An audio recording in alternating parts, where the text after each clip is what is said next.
Aray ko, per months na naman. Tigtungan na naman sa mga buhaya guys. Ayan guys oh. Gagawa na lang tayo guys ng buhaya para di na makapunta yung ibang buhaya dito guys. Ano, kita mo yan guys oh. Ngayon gagawa na tayo guys. Ito. Pasimple lang natin gawin yan guys. So, yan oh. Inuuna ko yung ulo guys.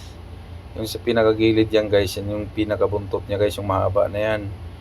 Oh, di ba? Ayusin ko muna guys. Ipuputulan pa kasi yan guys. Yan o, puputulan ko yan. Yan yung ano, mga paa niya.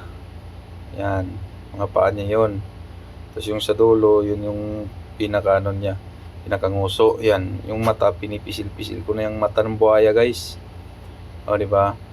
Para mag-form siya. Yan, nilalagyan ko na ng kaliskis ang buhaya natin.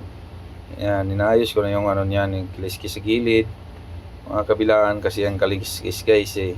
Hindi naman pwede kung sa kabila lang yung kaliskis, sa kabila wala. Ano yan? Anong klaseng nila lang yan? Yan o, inayos ko na yung ano guys, yung mga kamay niya, mga paa niya, yan. 4 na piraso yung paa niya guys, kasi kung 3 lang eh, ano na yun, pungkol na yun. Ayan, ginupit-gupit ko na guys, yung ano, pinaka daliri niya. Ayan o. Napansin mo ba guys na malaki yung katawan, maliit yung mga ano, maliit yung mga paa niya. Mabigat kasi yung katawan niya kaya lumiit yung mga paa niya. Yan o. Yan, yung usot niya guys o. Inayos-ayos ko yun dyan. Hinahanap ko yung dila niyan guys eh. Hindi ko makita kaya gumawa na lang ako ng dila. Ayan o, parang sa ano ba, kulab kasi to siya ng ano, bayawak saka buhaya. Ayan. Di ba?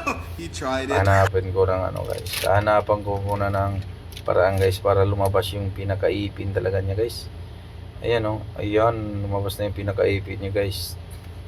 Ngayon guys, dito naman sa kabila. Lalagyan na naman natin ng mga paa.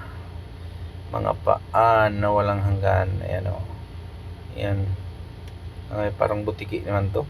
Ayan guys, nilagyan ko na ng mata guys. Yung nilagay ko nga pala dyan ng mata, pasas lang.